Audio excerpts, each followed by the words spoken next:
Merci, bonsoir. Bonsoir, Monsieur le Président. Bonsoir. Et merci de l'opportunité et surtout du format. Monsieur le Président, j'ai une préoccupation parce que je sais qu'à un moment donné, la question va se poser. C'est la question de la coalition. En 2004, je suis en cabinet d'avocat et la question de la coalition se pose. Alors, l'un des avocats qui était là a tout fait d'appeler le chairman et de lui dire « Monsieur le chairman, n'acceptez pas que M. Ndamjoya préside la coalition. » Et j'étais là et je disais « Ça, c'est la plus grosse erreur que le SIF a fait en son temps. » Je me dis que la question va certainement revenir, ça fait 20 ans aujourd'hui, et j'aimerais déjà savoir quelle est la... si vous étiez, ou alors si la question se pose aujourd'hui, quelle sera votre réaction? Ça, c'est la première question. La deuxième question est de savoir, Monsieur le Président Joshua aussi va pour 2025. Est-ce 2025 à tout prix ou si vous ne passez pas en 2025, est-ce que il serait possible pour vous de penser que 2025 vous préparez plutôt le chemin pour 2000, je crois que c'est 32. Parce que moi, ma lecture en 2004, c'était que si le président Ni John Fundi de l'époque avait accepté que la coalition eût été présidée par le feu président Ndamjoya, peut-être qu'il n'aurait pas gagné l'élection, mais le président Ni John Fundi aurait gagné en popularité, en ce que les Camerounais auraient compris qu'il avait à cœur l'intérêt des Camerounais, plutôt que de passer à tout prix. Ça, c'est pour donner un peu, pour vous permettre de comprendre ma pensée. La troisième, est-ce que dans votre équipe, vous avez des femmes qui peuvent vous donner de manière objective leur point de vue sur une question donnée? Ce sera à votre avantage si 2025 vous tient effectivement à cœur. Je ne sais pas si c'est le mépris que les hommes politiques ont pour les arts et la culture, si bien qu'aujourd'hui le statut de l'artiste qui souffre toujours n'est pas là. On croit que demain, par exemple, il va avoir la fête du travail. Mais si tout était réglé, les artistes auraient fêté ça comme un métier. Malheureusement, ça ne se passe pas comme ça. Donc j'espère, et peut-être c'est même une question, quelle est la particularité que vous allez mettre dessus, au-delà du fait que la question artistique ramène également la condition des artistes avec le droit d'auteur. Moi, je suis enseignant de droit d'auteur, donc ça m'embête que chaque fois, quand on est à l'approche des élections, cette question est éludée. On a l'impression, alors que les seules voix que les artistes peuvent donner, c'est de leur donner la garantie que vous allez vous occuper de leurs problèmes. Parce qu'au Beaux-Arts, nous, on parle des arts et de la culture. Donc, je voudrais savoir si, véritablement, dans votre plan d'action, en tant que candidat, vous avez une préoccupation particulière. S'il n'y en a pas, nous, on est là. Il est possible de vous donner davantage des éléments pour nourrir cette partie. Les artistes ont trop souffert. Imaginez un monde aujourd'hui sans musique. Une journée, vous allez comprendre. Imaginez une toile qui est dans votre... ou alors un écran de téléviseur mais qui ne donne pas... on est toujours dans la culture. Je m'arrête là pour l'instant et j'espère que j'aurai une réponse. Voilà. Merci. Bonsoir à tous. Bonsoir, Président. Bonsoir. Michel Ntepé. Alors, ma question, elle est simple. À quel point souhaitez-vous être président? Et si vous n'êtes pas président, à quel point pourrez-vous toujours participer à l'éclosion de d'autres forces vives au sein de votre parti? Merci. Merci beaucoup pour toutes ces questions. Merci. Je vais commencer Comme on m'a instruit la question de M. Kaye sur l'art et la culture, je suis absolument d'accord. J'aimerais juste dire que je fais partie des 3 députés qui ont travaillé sur la proposition de loi du statut des artistes. À mon humble avis, cette proposition de loi a encore beaucoup de lacunes parce que les artistes sont malheureusement transformés avec beaucoup d'engouement en députés et donc ont voulu faire notre travail au lieu de nous demander de faire le travail qu'ils veulent. Mais ça démontre qu'il y a une volonté parce que c'était quand même plusieurs réunions et beaucoup de travail en back-office pour y arriver. Dans le programme politique 2025-2026 du SDF, le statut de l'artiste est clairement là-dedans, en noir sur blanc dans le programme, quoi. Et d'un point de vue économique, je ne vais même pas plus loin. J'essaye de ne pas rentrer dans le cliché de l'importance de l'art et de la culture d'un point de vue philosophique. Non, je suis vraiment d'un point de vue économique. Le Nigeria est devenu la 2e puissance africaine grâce à l'art et la culture, grâce à Nollywood et grâce à toutes les stars de la musique. Et aujourd'hui, quand vous regardez que la moyenne des artistes nigérians ont des contrats entre 10 et 50 millions de dollars, vous voyez bien que très bientôt, la musique va rapporter plus d'argent. D'ailleurs, le cinéma le rapporte déjà, mais la musique aussi va rapporter plus d'argent que le pétrole au Nigeria. Donc c'est très important pour un pays, c'est très important de structurer ça, mais il faut beaucoup d'investissement. Il faut beaucoup d'investissement et quand on dirige un pays qui a été mal gouverné pendant 43 ans, si vous voulez, 65, et qui malheureusement a des lacunes à tous les niveaux, il faut parer au plus urgent dès le départ. Vous savez, vous n'avez que cette quantité d'argent et vous devez tout faire. Vous devez faire les routes, les poubelles, l'électricité, l'eau, l'éducation, la santé. Il faut tout faire. Et très souvent, malheureusement, dans cet ordre de priorité-là, l'art et la culture et le parent pauvre. Donc, et laisser un peu de côté. Mais il faut un plan Marshall, il faut investir beaucoup d'argent. C'est ce que le Nigeria a fait. Je pense que le voisin qui nous parle le plus et qu'on devrait essayer d'imiter le plus, c'est le Nigeria. C'est la 2e économie africaine, sinon la première, selon comment on regarde. Et si on doit les imiter, c'est clair que le secteur de l'art et de la culture, donc le cinéma, la musique surtout, c'est quelque chose qui est très développé chez eux et on pourrait copier-coller tout cela chez nous aussi. Donc je suis de cet avis et je sais que c'est quelque chose d'important. Maintenant, j'aimerais aussi dire que ceux qui nous ont rencontrés pour la proposition de loi sur le statut de l'artiste sont très engagés. En politique, c'est souvent un peu complexe d'être trop engagé. C'est souvent un peu, c'est-à-dire qu'en fait, quand il y a plus d'émotion que de réflexion, en fait, le résultat n'est souvent pas très bon. Et donc, les artistes eux-mêmes devraient être conscients du fait que c'est une voie qu'ils doivent engager. Et à mon humble avis, travaillant sur cette proposition de loi pendant 3 ans, je n'ai pas ressenti ça venant des artistes. En fait, tous les artistes qui étaient dans la salle, c'était des artistes que je ne connaissais pas. J'avais jamais entendu parler, et puis on a travaillé avec eux parce qu'ils sont déclarés artistes, et puis voilà. Mais tous ceux que j'aurais pu même reconnaître, personne n'était dans la salle à aucun moment. Donc il y a aussi ce travail-là à faire au niveau des artistes, parce que les politiques ne font que ce qui apporte des résultats.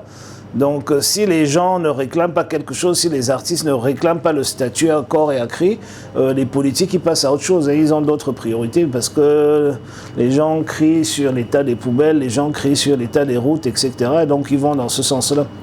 Donc je voulais juste noter ça aussi. Il y a quelque chose de très important aussi, c'est de comprendre comment fonctionne l'État. On ne peut pas demander des choses quand on ne sait pas, en fait on ne s'intéresse pas au fonctionnement.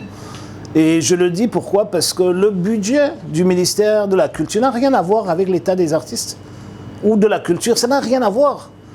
Ce n'est pas en augmentant de 10 à 200 secrétaires au ministère de la Culture que les artistes se porteront mieux.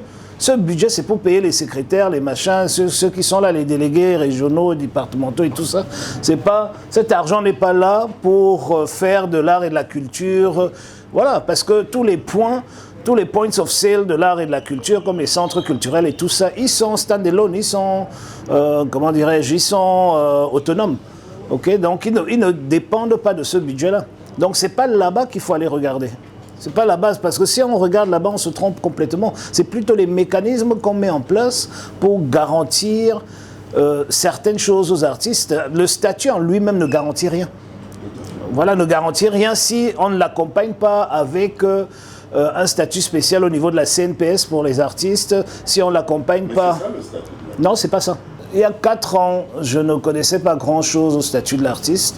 Grâce au vôtre, j'ai été invité, on a invité tous les députés, 3 se sont pointés, ou 4. Après, on est resté 3 jusqu'à la fin. Et bizarrement, les 3 étaient tous de l'opposition de 3 partis différents. Et nous avons travaillé avec ces artistes. Et nous avons beaucoup, on a même été accompagnés par l'Union européenne, qui a une certaine expertise. Et au fait, c'est là que j'ai appris qu'au fait, même ce que les artistes voulaient, ils n'avaient pas compris que c'était pas ça. Parce que le statut de l'artiste n'a aucun lien avec la CNPS. Bien sûr. Voilà. Donc voilà. J'étais en train de compter. J'ai même trop de femmes dans mon équipe. Je crois que... Pardon? Non, j'étais, par exemple, je rentre il y a 3 jours, j'étais à une conférence internationale en Inde. Et j'étais le seul homme de la délégation du SDF. Okay. On a dit que c'est parce que j'aime m'entourer des femmes et tout cela, mais c'est parce qu'au fait, chez nous, on a, dans le SDF, il y a très longtemps déjà, on a mis en place, comment dirais-je, les quotas. Je n'aime pas trop quand on passe par des quotas, mais ça fonctionne. Ça fonctionne parce que les quotas obligent les uns et les autres d'avoir un tel nombre de femmes au minimum dans leurs différentes structures. Donc nous sommes à 33%. Nous avions voulu monter en 2023 à 50%. C'est les femmes elles-mêmes qui ont crié sur notre tête au Congrès quand on ne touche pas à ça. Parce que je crois qu'elles ont compris qu'elles auront un peu plus de concurrence et elles ne voulaient pas de ça. Mais bon, c'est un débat en interne. Mais je suis tout à fait d'accord avec vous et j'irai même plus loin. Avec le rôle de la femme en leadership, la femme a un rôle très important à jouer en politique, en ce elle a plus de compétences et de capacités à gérer des crises et à faire de la médiation. C'est-à-dire que, par exemple, je le dis souvent, tant que la crise anglophone est gérée par des hommes, on va continuer à se tirer dessus. Et c'est quand les femmes commencent à s'occuper de ce genre de crise qu'on commence à trouver des solutions. Parce qu'elles sont beaucoup plus habiles que nous autres.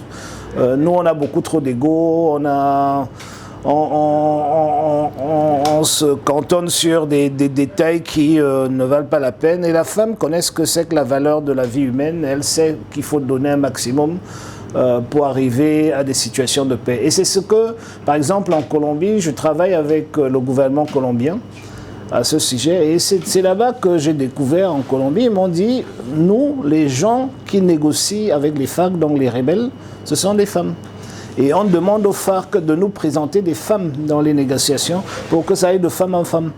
Et quand on a trouvé qu'au bout de 30 ans, ça avance beaucoup plus vite quand c'est des femmes qui négocient plutôt que des hommes en matière de paix. Donc je suis tout à fait d'accord avec vous et il faut le faire. Maintenant sur la coalition, je vois que M. Biya travaille très très bien parce que beaucoup de gens en parlent et ça vient de son laboratoire. Hein. C'est le Palais d'Etoudi qui a son laboratoire qu'on appelle le N1 qui sort tous ces faux débats là pour voir comment les gens négocient. Une coalition se fait après une élection, pas avant. En démocratie. Une coalition ne se fait pas avant l'élection, elle se fait après, sur la base des résultats. Okay. Sur la base des résultats, vous vous mettez ensemble. Par exemple, pour avoir un groupe parlementaire au Parlement, il faut 15 députés. Si vous n'avez pas 15 et que 3 partis ensemble ont 15, vous faites une coalition pour avoir ce groupe. Okay. Maintenant, si vous avez 80 députés et il vous faut encore 11 pour gouverner le Cameroun, vous allez chercher ces 11 députés dans une coalition. Okay, c'est ce qui se passe. Maintenant, s'il faut entrer dans une alliance pour aller aux élections, l'alliance est sans objet quand ça ne rapporte pas grand-chose. Okay? Je peux vous dire qu'il y a beaucoup de gens là-dehors, et ce n'est pas, je n'essaie pas d'être méprisant ou quoi que ce soit, il y a beaucoup de gens là-dehors qui ont des partis politiques, mais ils peuvent, si je travaille avec eux, ils vont m'apporter moins que vous. Et je suppose que vous n'en avez pas, mais ils vont m'apporter moins. Et il faut regarder les choses au fond. Christian a eu l'occasion de travailler avec moi. Ici, à Deido, nous arrivons à avoir des scores nobles. Je crois qu'aux dernières élections, on était à 48%. Maintenant, si je vais discuter avec un parti politique quelconque, qui soit n'est jamais allé aux élections, ou alors quand ils sont allés, ils ont joué le rôle de figurant, mais parce qu'ils sont en parti politique, ils veulent être assis autour de la table et avoir la même importance que d'autres. Au fait, ce que je suis en train de faire, et c'est ça que vous devez comprendre, c'est que j'ai un problème, je crée un problème avec mes présidents de cellules à Deido, qui eux savent qu'ils sont plus importants que ce parti, que le parti tout entier. Comprenez ? Et donc moi, en tant que leader, moi je dois m'occuper d'abord des miens. Quand vous avez un président du SDF à Douala 3e entre 2013 et 2020 qui gérait la mairie, vous pouvez difficilement le mettre de côté pour aller discuter avec quelqu'un qui est président d'un parti politique où ils ont 4 personnes. Et la deuxième chose qu'il faut comprendre, c'est que nous sommes preneurs de toute alliance qui permet de construire. Si vous me dites qu'il y a un parti très très fort qui est à, je ne sais pas où, qui est à Mulundu, et on veut travailler ensemble, et je me retourne vers Guijol, il me dit non, à Mulundu on est un peu faible, mais je mets une mission là-bas tout de suite. Parce que l'alliance c'est quoi? C'est que, au fait, je me mets avec ceux qui sont forts là où je suis faible et vice-versa, pour avancer. L'alliance, c'est aujourd'hui, quand vous parlez des alliances que vous souhaitez, 100% des partis politiques qui font du bruit, je dis du bruit, pas dans le sens péjoratif du terme, sont sur les plates-bandes du SDF. Ils ne vont pas chercher une commune plus loin. Ils se disent que si le SDF va gagner, nous aussi on peut gagner, donc on va là. Vous voyez que je suis candidat à l'élection législative à Douala 1er, en fait, à Voué Centre. J'ai 4 candidats à la présidentielle en face de moi. Vous comprenez? Mais j'arrive à les battre.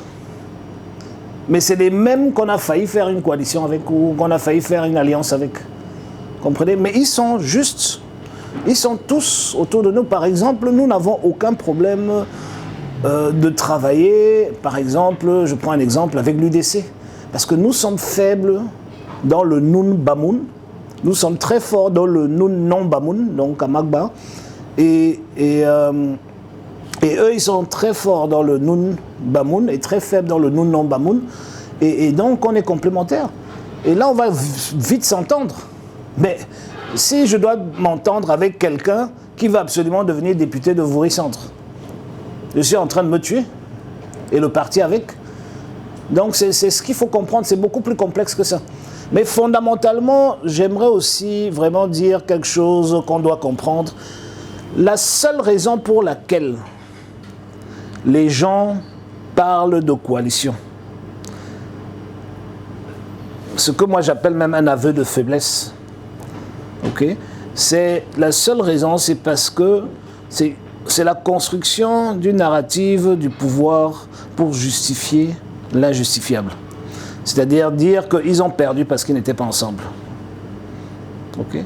Et c'est pour cela qu'ils vont même jusqu'à prendre des gens de Dieu Momo et tous ces gens-là pour les mettre dans leur coalition, comme s'ils pouvaient apporter une voix de plus à bien. Comprenez? Donc c'est pour moi, aujourd'hui nous travaillons pour gagner l'élection présidentielle.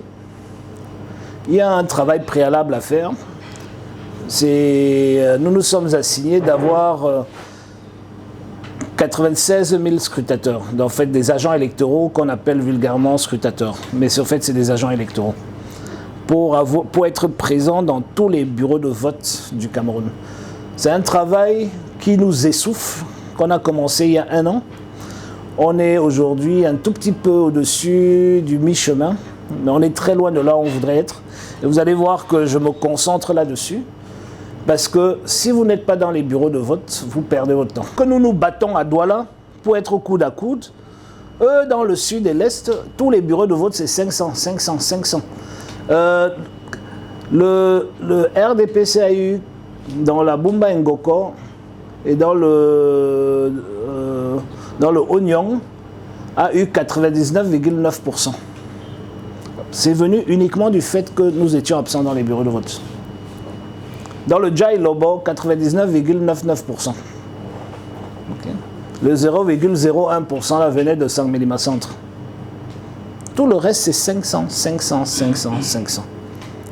Et donc, si vous êtes dans les bureaux de vote, et je vais vous expliquer, je vais taire les noms parce que sont nos contemporains.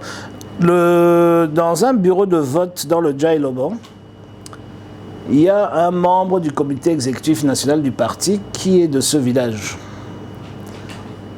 Et à la fin du vote, ils ont dans ce village 138 voix pour le RDPC, pour le candidat du RDPC Paul Biya, et 0 pour tous les autres. Il était agent électoral dans son propre bureau de vote. Et là, il se lève et dit, attendez, si vous voulez me faire croire que ma maman n'a pas voté pour moi, que mes 2 fils n'ont pas voté pour moi, que ma femme n'a pas voté pour moi, vraiment, je ne peux pas discuter. Mais si vous voulez me faire croire que moi-même, je n'ai pas voté pour moi, vraiment, quelqu'un va mourir ici aujourd'hui. Bagarre, c'est le village d'un ministre, et c'est le ministre qui me raconte l'histoire. Une bagarre éclate, on appelle le ministre, il vient, il dit, mais pourquoi vous vous entretuez? Vous êtes tous des fils du même village pour une voix.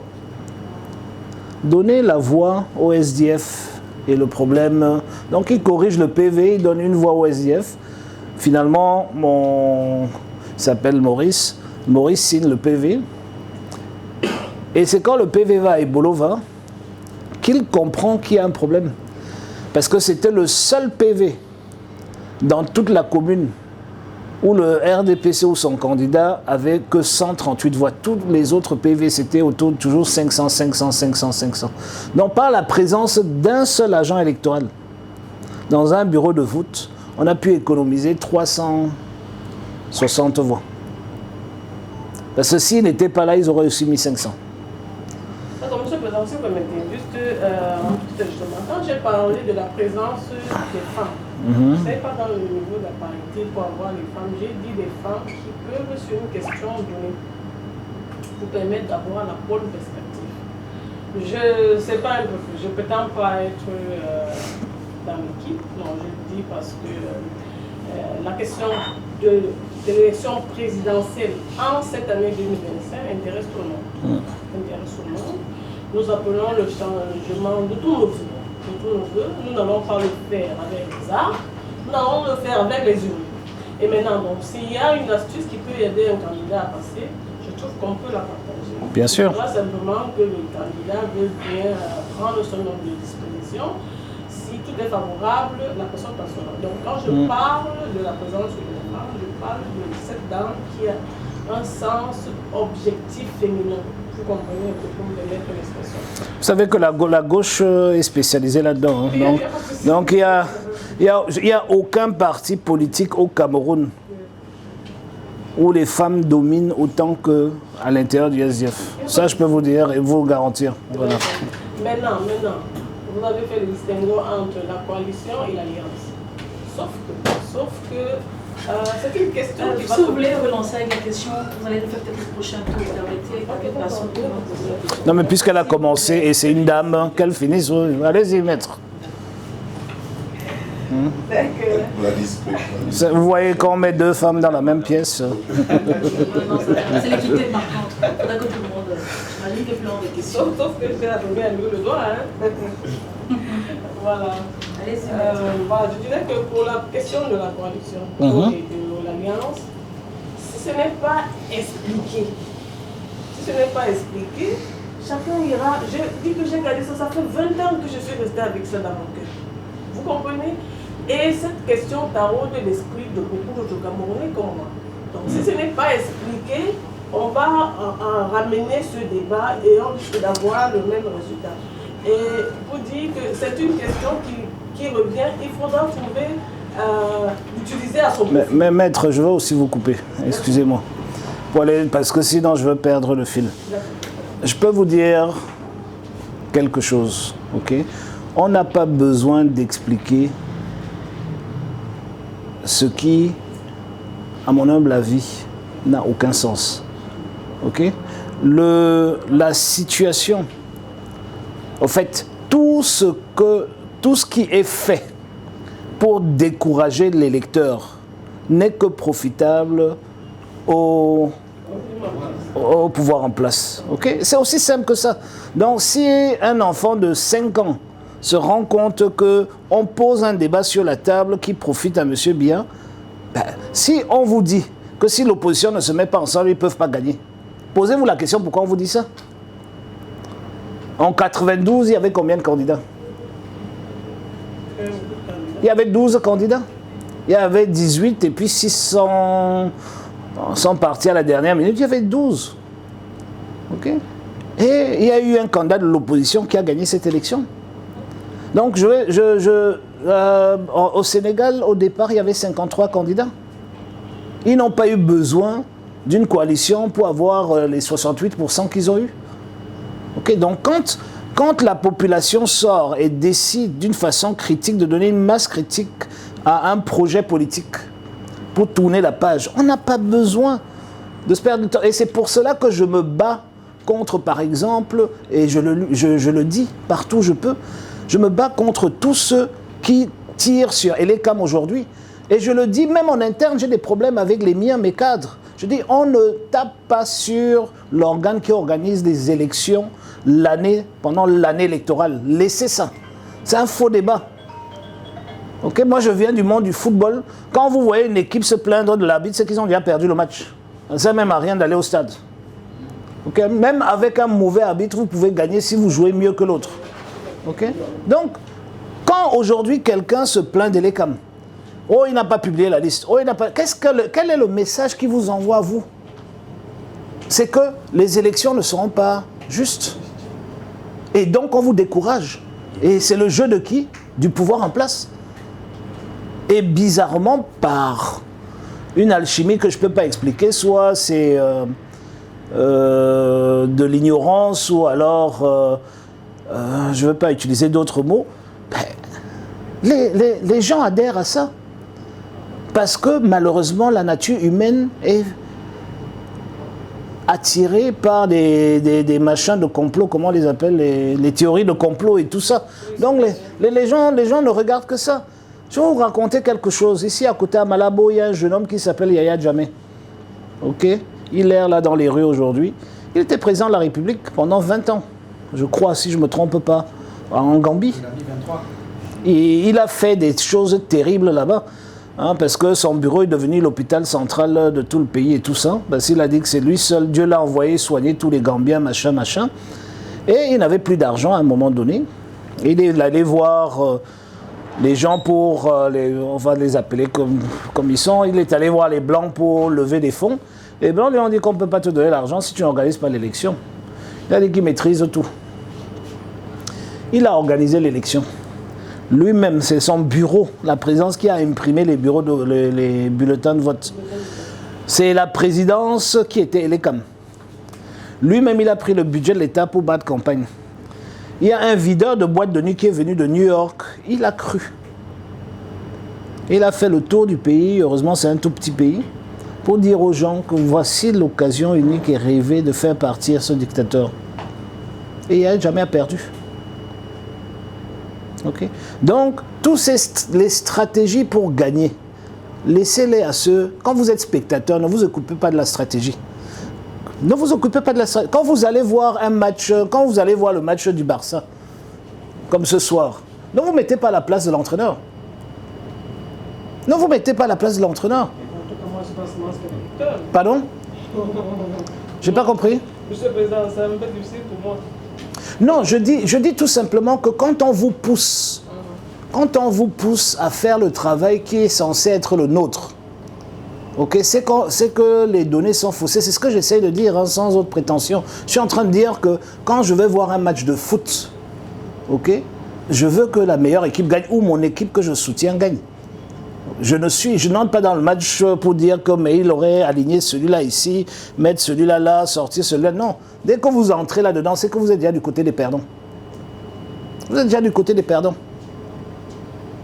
Donc, je le dis et je répète, tout ce qui est dit pour décourager l'électeur ne profite qu'à M. Biya et à sa clique. Voilà, c'est tout. Et donc, pour éviter d'être des relais de cette démobilisation-là, laissons ceux qui... Nous savons pourquoi nous ne réclamons pas la publication des listes électorales.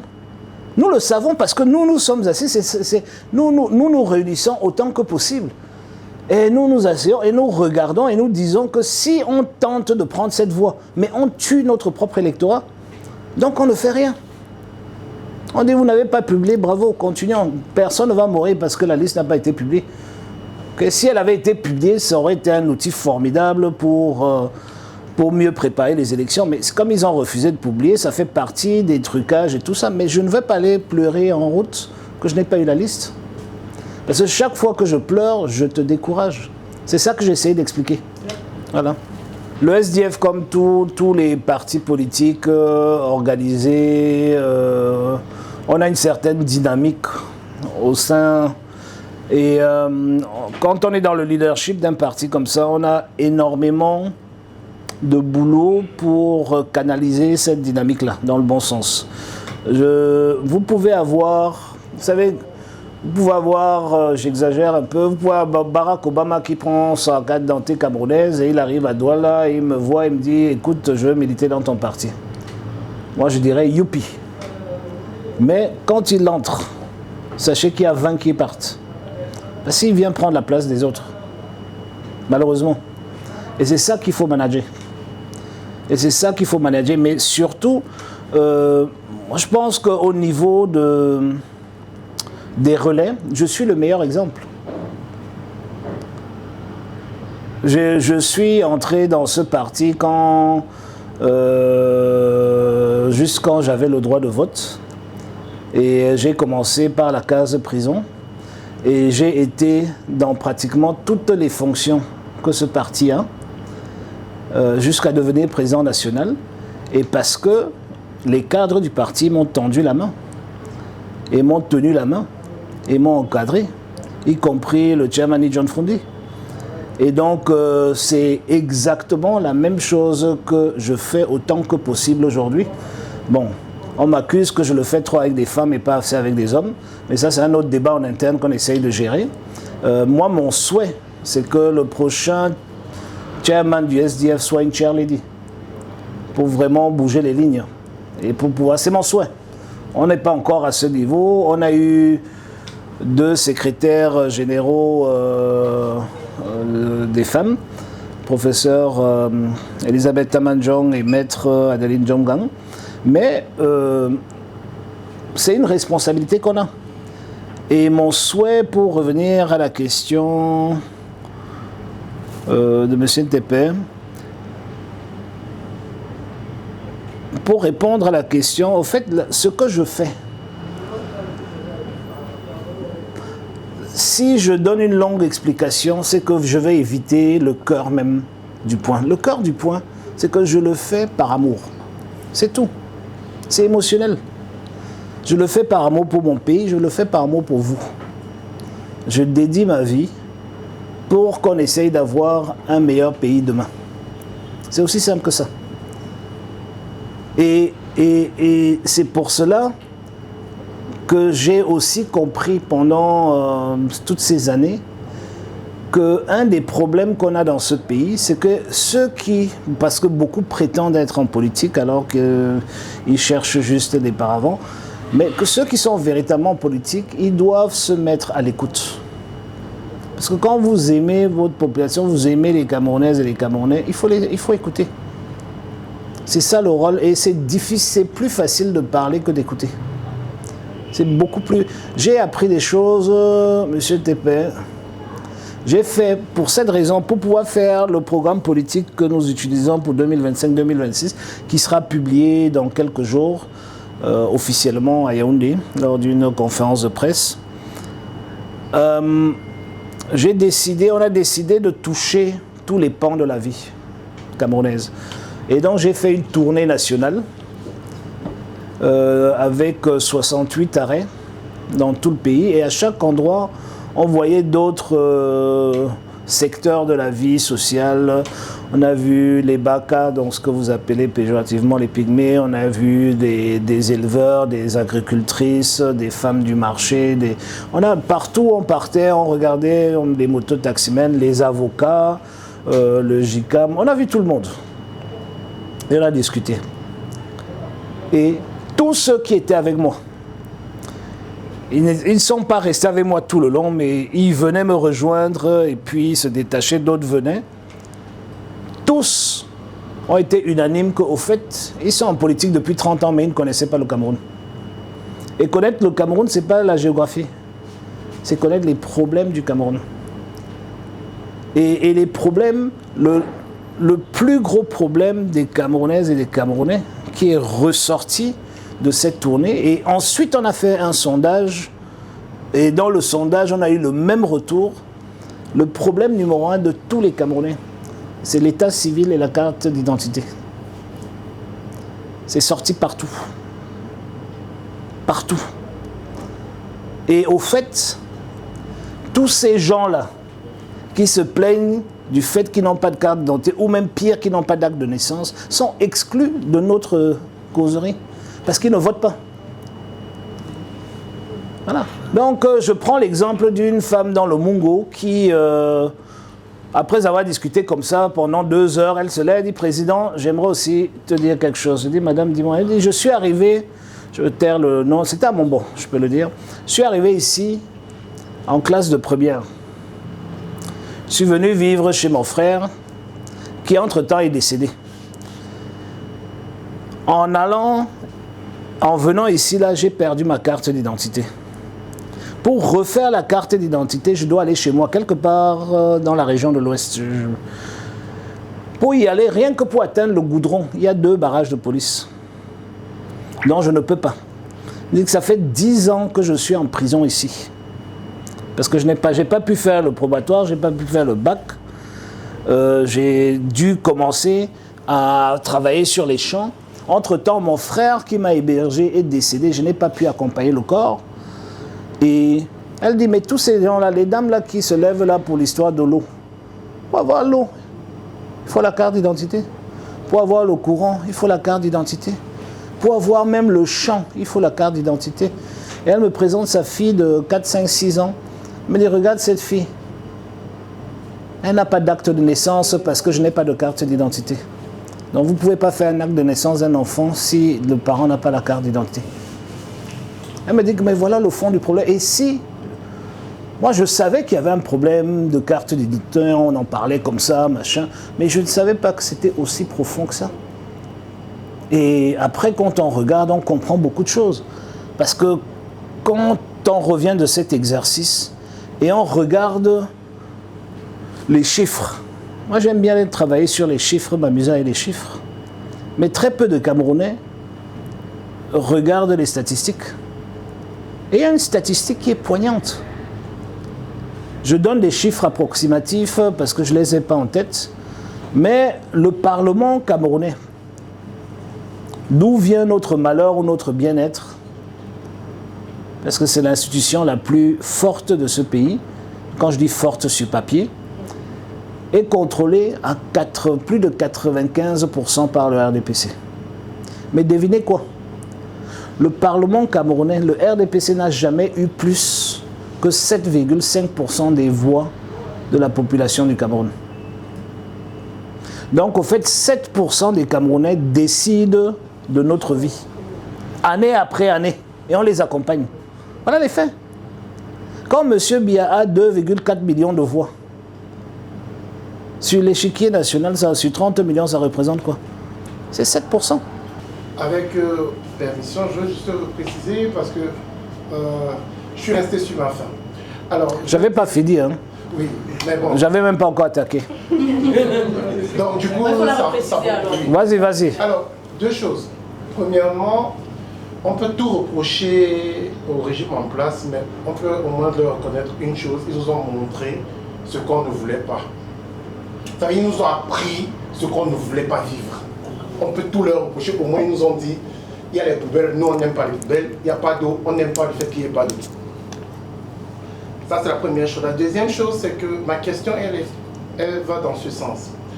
Est-ce que le président est prêt à faire comme Sonko au Sénégal, si jamais la situation se pose, pour permettre à quelqu'un d'autre d'émerger? Ou alors, est-ce qu'on va rester dans la dynamique du messianisme qui a commencé avec le régime en place et qui, comme par hasard, est en train de se disséminer dans les autres partis politiques? Au point où le parti représente, on voit une seule personne et on suppose que c'est tout le parti. Voilà le sens de ma question. Alors, je voulais y arriver, mais je serais arrivé par un autre angle, dont là, vous me donnez un raccourci. Vraiment, il faut qu'on se renseigne. Sonko n'a rien fait. C'est Diomaye Faye qui a repêché Sonko. Au fait, Sonko n'a même pas le droit d'être Premier ministre. Ok? Sonko a été condamné. Donc, il ne peut pas être Premier ministre. Il a un casier judiciaire. Donc, il y a même le parti de l'ancien maire de Dakar qui a porté plainte. Ils sont au tribunal. Parce qu'ils considèrent que tout le salaire qu'on paie à Sonko, c'est des détournements de fonds. Ok? Et donc, et je vais vous dire quelque chose. Au bout de 3 semaines, c'est pas qu'on m'a dit, le régime le plus impopulaire que le Sénégal a jamais eu, c'est celui actuel. Et je le dis, je connais les acteurs, donc je n'ai aucun problème avec eux. Ok? Je les connais. Mais c'est le régime le plus impopulaire parce qu'ils ont construit leur réussite sur le populisme. Ok? Et c'est trop simple, surtout avec un électorat qui a un déficit d'éducation politique. Quand vous prenez le populisme, vous arrivez très vite à destination. Mais 3 semaines après, vous avez des problèmes. Tout ce que vous promettez, quand vous voyez la réalité du pouvoir, okay, vous avez un problème. Je peux vous dire que les gens, des fois, disent que je suis trop gentil avec le pouvoir. Je dis non.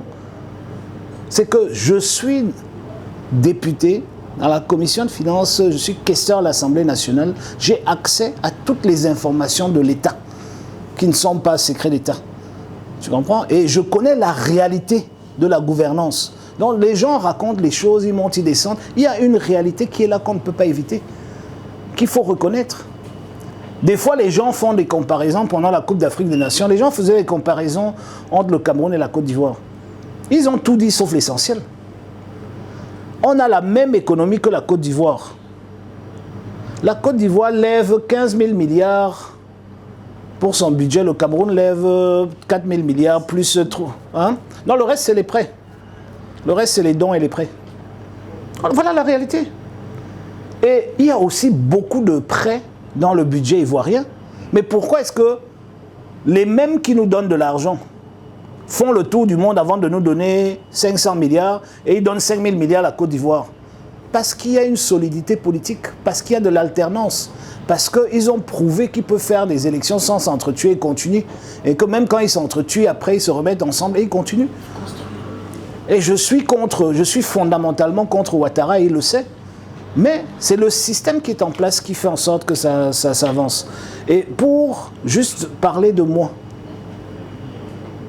j'ai un projet social-démocrate, j'ai un projet progressiste, j'ai un projet pour le fédéralisme pour ce pays. Celui qui porte mieux ce projet, je porte son sac. Demain matin, parce que ce n'est pas de moi qu'il s'agit. Vous savez, si mon projet est au pouvoir demain, je me porte, et je ne suis pas président de la République, je me porterai mieux que celui qui est président, qui fait le travail, ou, pour rester poli, le sale boulot pendant que nous autres, on est derrière, on profite. Et on peut aller en vacances et tout ça. Quand vous êtes président, vous n'avez plus de vie. Okay? Donc c'est un sacerdoce. Et surtout, ce qu'il faut comprendre, c'est que le projet que je porte demande à ce qu'on une réforme complète des institutions de notre pays pour enlever cette concentration de pouvoir entre les mains d'un seul homme. Parce que je le dis toujours, que ce soit moi, j'aime utiliser Barack Obama, que ce soit Barack Obama, que ce soit moi, que ce soit Martin Luther King, que ce soit, on sera exactement comme Biya si on travaille sur la base de la constitution actuelle de ce pays.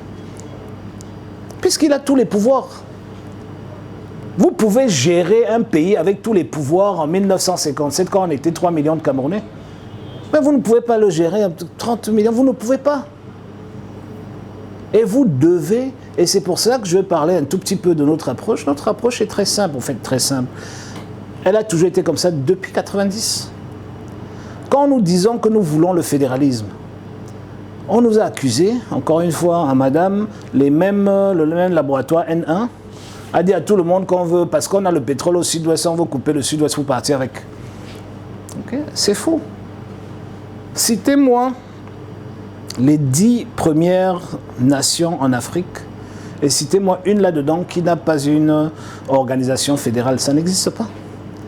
Citez-moi les nations qui portent dans le G7. Il y a un seul pays dans le G7 qui n'est pas fédéraliste, c'est la France. Et on voit même qu'ils sont dans le G7 parce qu'on est gentil avec eux. Si on doit vraiment voir les chiffres économiques, ils n'y seraient pas. Donc tous les pays qui réussissent donnent le pouvoir au peuple. Et c'est pour ça que notre slogan, c'est de redonner le pouvoir au peuple. Et le pouvoir au peuple, ça veut dire quoi? Ça veut dire le fédéralisme que nous voyons, c'est un fédéralisme à 3 tiers. C'est-à-dire qu'il y a un principe de subsidiarité qui fait en sorte que 100% de l'argent que nous avons va vers les communes. Okay? Et uniquement, avec ce principe de subsidiarité, uniquement ce que la commune ne peut pas faire, pour diverses raisons, est fait un niveau plus haut par la région pour rester dans le cadre actuel. Et uniquement ce que la région ne peut pas faire est fait au niveau fédéral. C'est tout. Et vous allez voir que le pays va marcher. D'où vient-il que c'est quelqu'un qui est assis à Douala qui décide de l'eau qu'on boit à Koussiri? Est-ce que c'est possible?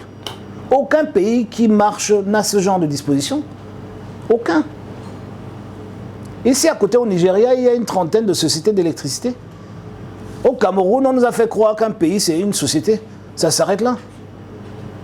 Ça ne peut pas marcher comme ça. Et c'est pour ça que nous nous battons pour ça. Nous disons que pour arriver à cela, il faut que ce soit une discussion inclusive. Tous les Camerounais doivent participer à ce débat. Et pour aller vers déjà une réconciliation nationale et de l'autre côté avoir une conférence constitutionnelle qui va donc proposer un référendum, donc une constitution par voie de référendum aux Camerounaises et aux Camerounais, qui pourront, moi je l'espère, qu'ils voteront oui pour ce référendum pour qu'ensuite nous avons 4 années, les 4 années restantes du mandat pour pouvoir implémenter ces changements. Okay, c'est ce que nous proposons.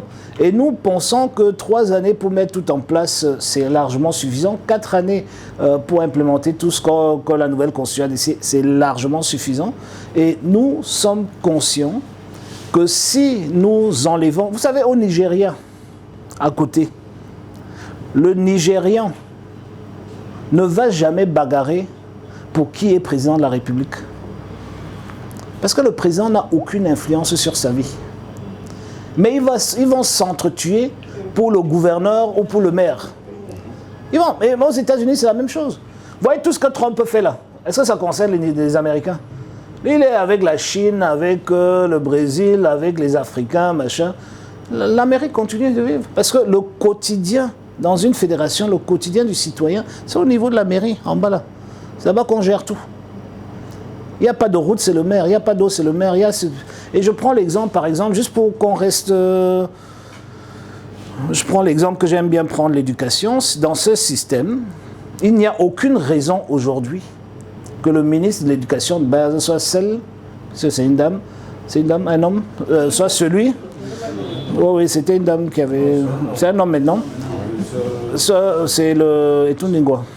Voilà.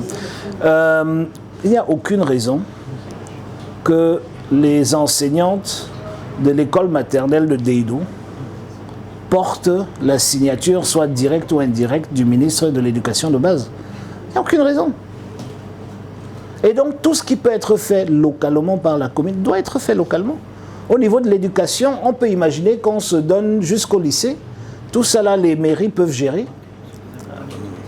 Et les maires seront jugés sur la qualité de l'éducation dans leur commune, comme dans le reste du monde. Maintenant, on a 360 communes. On ne peut pas imaginer 360 universités. On est au niveau des universités d'État. On donne ça, c'est les régions qui s'en occupent. Que chaque région ait ses universités, 1, 2, 3, comme ils voudront. Et maintenant, il y a des dispositions qui doivent être nationales, comme par exemple le curriculum national, les examens, tout ça là, qui sont maintenant faits à Yaoundé pour tout le monde, les inspections d'éducation, etc., qui sont à Yaoundé pour tout le monde. Donc voilà ce que... Voilà, je voulais juste un peu rentrer là-dedans, c'est-à-dire on a 5 points, on a des mesures fortes de rupture qu'on veut prendre dès le premier jour, et c'est des mesures de rupture qui sont en fait qu'on peut prendre par décret, donc ils ne doivent pas passer par la loi, parce que sinon on ne pourra pas le faire dès le premier jour. Ensuite, nous nous donnons 100 jours pour faire cesser la violence dans le nord-ouest et le sud-ouest. On ne peut pas résoudre le problème du nord-ouest et du sud-ouest en 100 jours, mais on peut arrêter la violence. Et on peut le faire, il n'y a aucun autre parti qui connaît ces deux régions mieux que nous. Et nous savons que nous pouvons le faire et nous allons le faire. Et ensuite, nous pensons qu'il y a un grand problème de stigmatisation et de marginalisation avec nos frères et nos sœurs du Grand Nord, et nous proposons un plan spécial pendant 1 an pour restituer les populations du Grand Nord dans leur dignité. Parce que depuis le 6 avril 1984, ils payent un prix pour un coup d'État qu'ils n'ont pas organisé. Okay. Et donc, nous pensons pouvoir reformer les institutions camerounaises pour avoir un président qui s'occupe. Dans un système fédéral, le président s'occupe de quoi? Il s'occupe de la monnaie, il s'occupe des frontières, il s'occupe de l'armée, il s'occupe de la diplomatie, etc.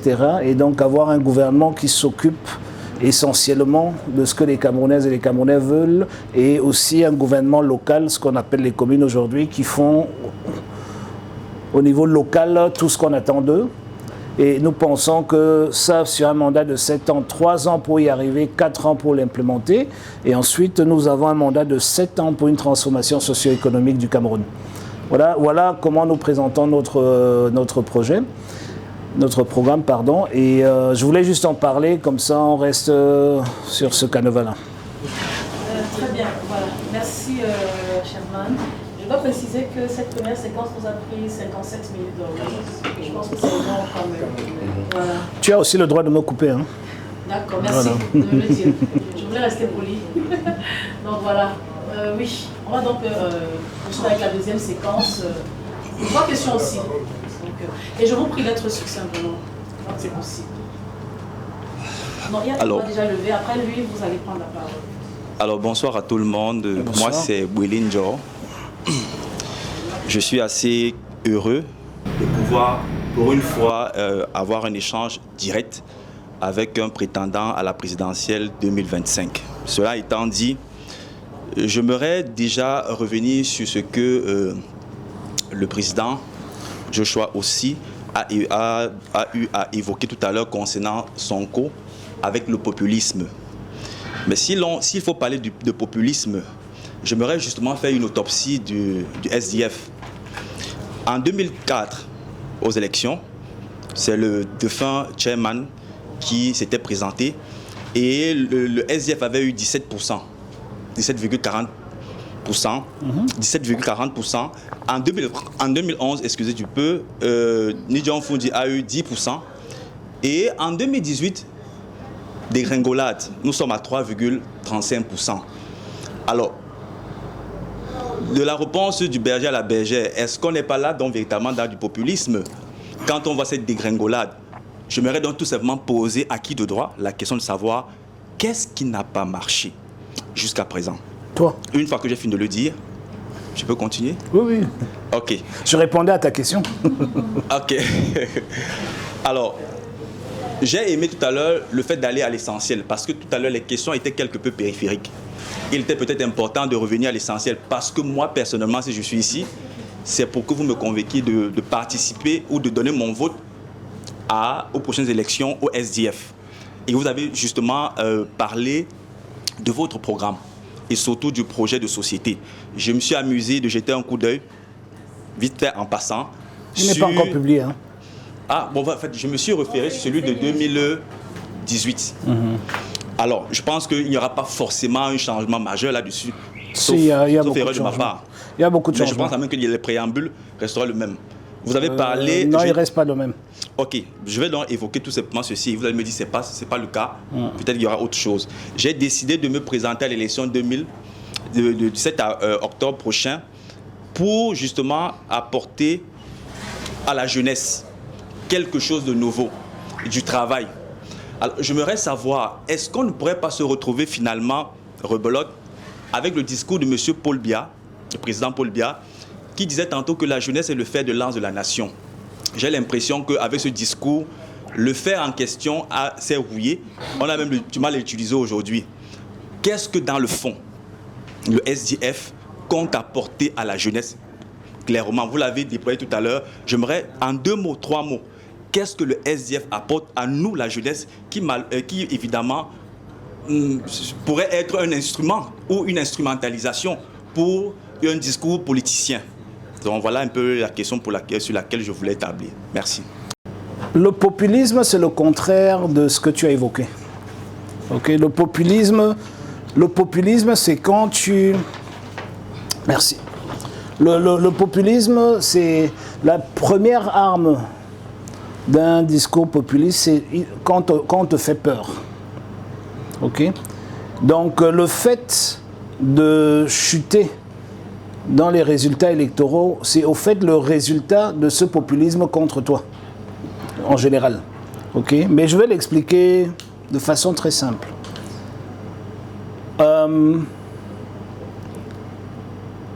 Tu as parlé de 17, 11 et 3,3%, qui est un fait. Mais il faut tout dire. Il ne faut pas juste entrer dans ton téléphone pour prendre une partie, tu ne prends pas l'autre. Si tu regardes 3 phases plus bas, tu vas voir que le Conseil constitutionnel a reconnu qu'il n'y avait pas d'élection en 2018 dans le nord-ouest et le sud-ouest. C'est un arrêté du Conseil constitutionnel. Okay. Si tu regardes la carte du vote, encore une fois, je t'ai dit, avant que tu prennes la parole, j'ai dit ça ici, que tout ce qui nous gouverne n'a jamais été élu par plus de 7,5% de la population camerounaise. Ok? Donc tu ne peux pas prendre 7% comme l'absolu. Tu comprends ce que j'essaie de dire? Justement, je veux comprendre, Président, mais on pourrait dire la même chose pour les 3, et les 10%. Non, tu confonds.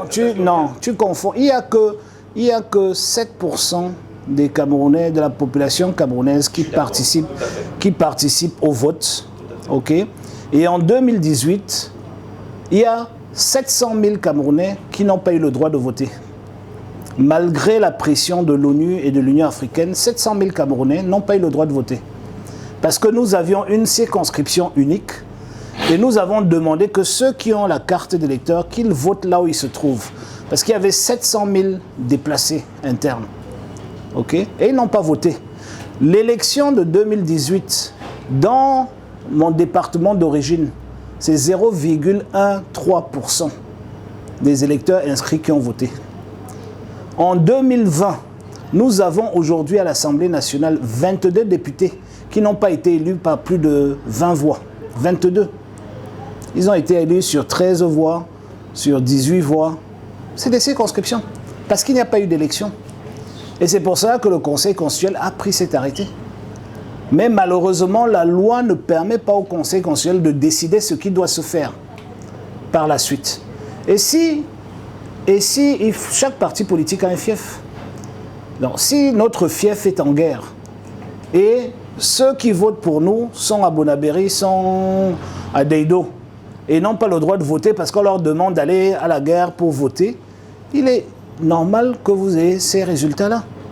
Mais plus important, je ne veux pas m'attarder là-dessus, Monsieur Joe. Plus important, ce que tu dois savoir, et je veux le dire de façon claire. Nous avons 330 000 fonctionnaires, ok, au Cameroun, plus ou moins.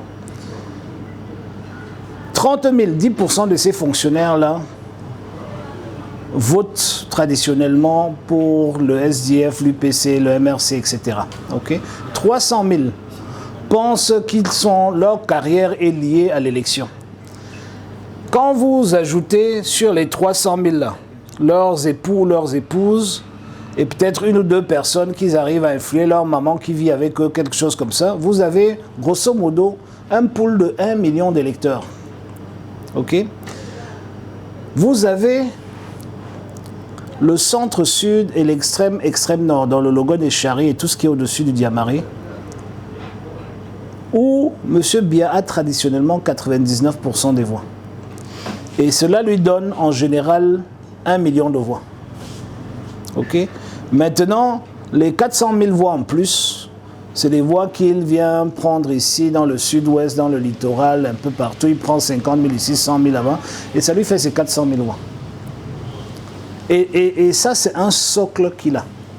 Et tant que le reste des Camerounais ne se sentent pas concernés par l'élection, ou ne comprennent pas que c'est à travers cette élection qu'ils peuvent améliorer leur quotidien de demain, tant qu'ils ne le comprennent pas, ils restent chez eux. Moi, je donne même de l'argent aux gens pour aller voter le taxi. Quand je reviens, je vois qu'ils sont sous. Ça veut dire qu'ils ne sont pas allés voter. Oui, pour quitter, je passe chez lui, là, commandant, je dépose, les gars me disent que ouais, on n'a pas l'argent pour aller voter, on s'est inscrit du côté d'Aqua. Je dis, ok, voilà 1000 francs, allez. Je fais 2-3 bureaux de vote, je reviens, les gars, ils sont déjà joyeux, ils dansent et tout ça là. Le résultat est là. Tant que nous laissons 7% de la population dicter notre avenir, on va toujours avoir des problèmes comme ça. Donc c'est de là que ça vient le populisme. Ce n'est pas le fait qu'on a des résultats moins bons. Le populisme, c'est qu'on utilise des messages qui font peur pour pousser les gens à aller voter, très souvent pour quelque chose qui n'existe même pas, qui est fake. Ok? Juste la deuxième partie de la question, c'était sur... ouais, voilà, je viens oublier. La deuxième partie, ça parlait du projet de société. Des jeunes, voilà, parce que je ne voulais pas louper ça, merci. Qu'est-ce que vous nous proposez? Déjà j'aimerais... Mon cher frère, j'aimerais te corriger. Je ne suis pas venu ici te convaincre de voter pour moi. Je suis venu ici avoir une causerie avec toi. Ok, donc je ne suis pas en campagne. Ok, donc il faut qu'on... C'est deux choses différentes. Donc là, on est vraiment dans une discussion que je peux dire un peu intellectuelle, un peu une causerie, quoi. Les programmes, quand tu veux savoir ce que les candidats proposent pour la jeunesse, tu ouvres programme, sur programme, tu vas sur la partie des jeunes et tu compares. Et ce qu'il faut très souvent faire, et c'est là où le populisme entre en jeu, c'est que quand tu compares, tu dois t'assurer qu'on arrive à te convaincre. Parce que si on dit qu'on va donner du travail à tous les jeunes, c'est comment? C'est comment? Ok? Donc nous, on a plein d'éléments sur la jeunesse dans notre programme. Je ne peux pas tous les citer ici. Là, je peux citer quelques-uns. Par exemple, nous avons déjà, c'est un combat que j'ai au niveau du Parlement sur... la situation, l'obligation des entreprises à embaucher les jeunes, c'est-à-dire que l'obligation des entreprises à sortir du cadre où ils exigent de l'expérience préalable, pour être embauché. Ça, c'est quelque chose sur lequel je me bats au Parlement depuis 12 ans. Donc, il n'y a aucune raison que je sois président de la République, j'enlève pas ça. Mais surtout, au niveau des jeunes, vous savez, on a énormément des lois qui passent à la trappe. Ce jeune homme, c'est l'un de mes fils. Il est ingénieur et il a développé un système qui intéressait certaines agences gouvernementales camerounaises. Je ne veux pas entrer dans les détails. Et donc, il était question qu'il développe ce produit ici et qu'il le vend à ces agences-là. C'est les agences qui ont demandé. Il avait 16, 17, 18 ans, c'est ça? 18 ans. Et, et donc, je l'ai aidé. Je lui ai dit, bon, il faut faire ça, ça, ça, ça, ça. Il a eu 2, 3 avocats qui l'ont suivi aussi. Mais il ne l'a jamais fait. Vous savez pourquoi? Moi-même, j'ai découvert pendant qu'il faisait ce truc qu'au Cameroun, tu ne peux pas avoir un compte en banque à moins de 21 ans. C'est un truc que je ne savais pas. Et donc, il était dans l'impossibilité, soit il embauchait quelqu'un qui a plus de 21 ans pour s'occuper de la signature de son chèque, ou alors il attendait 21 ans. Il a choisi d'attendre 21 ans. Après, le projet est allé dans... Il y a énormément de choses qu'il faut mettre en phase dans ce pays pour les jeunes. Je peux en parler, on peut avoir une autre discussion là-dessus parce que ça ne sert à rien. Je peux parler pendant des heures et des heures sur les éléments autour de la jeunesse. Par exemple, les prêts garantis. Les prêts garantis, c'est pas grand-chose. Hein. C'est que quand tu n'as pas des garanties, au fait, les jeunes souffrent du fait qu'ils n'arrivent pas à présenter les garanties que les banques demandent. Donc, au lieu de créer des programmes, aujourd'hui, on a 1001 filets sociaux qui dépensent près de 300 milliards chaque année et on ne voit pas le résultat. Mais utilise cet argent, mets ça dans un fonds fiduciaire et dis aux jeunes jusqu'à 30 ans que vous avez les garanties jusqu'à tel montant pour vos projets. Donc, vous allez prendre l'argent à la banque et l'État garantit ce prêt-là. Et l'État a une puissance, Madame l'avocate le sait, l'État a une puissance extraordinaire pour aller vous chercher si vous ne remboursez pas. Ils envoient 2 policiers vous prendre. Et les gens vont rembourser. Donc il y a plein de choses, par exemple, sur la réforme du foncier. Il n'est pas normal que toi, tu n'aies pas le droit de faire une immatriculation directe. C'est pas normal. Tout ça, il faut qu'on arrête. Pardon? Donc tout ça, donc je peux en parler pendant des heures, des heures. Et bonsoir tout le monde. Je suis Franck Poupé, sur homme d'affaires. Je voulais d'abord dire merci au président d'être venu, malgré son état de santé. Et remercier aussi le docteur Mwanjo de nous avoir permis de voir le futur président du Cameroun.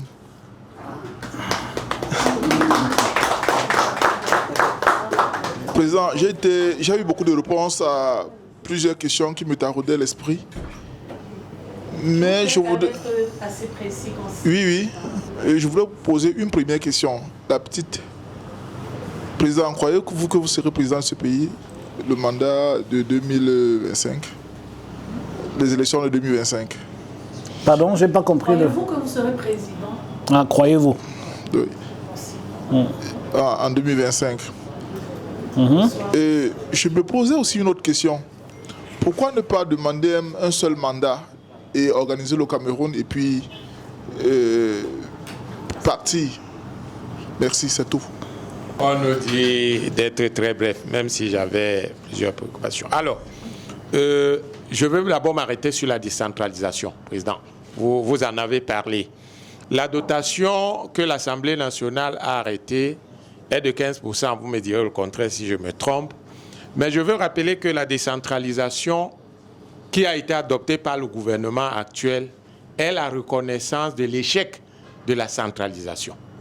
Alors, si on admet donc que la centralisation a été un échec, qu'est-ce qui peut justifier que le pouvoir central continue à gérer 85% du budget? Ne peut-on pas passer à 40 voire 60%? Première préoccupation.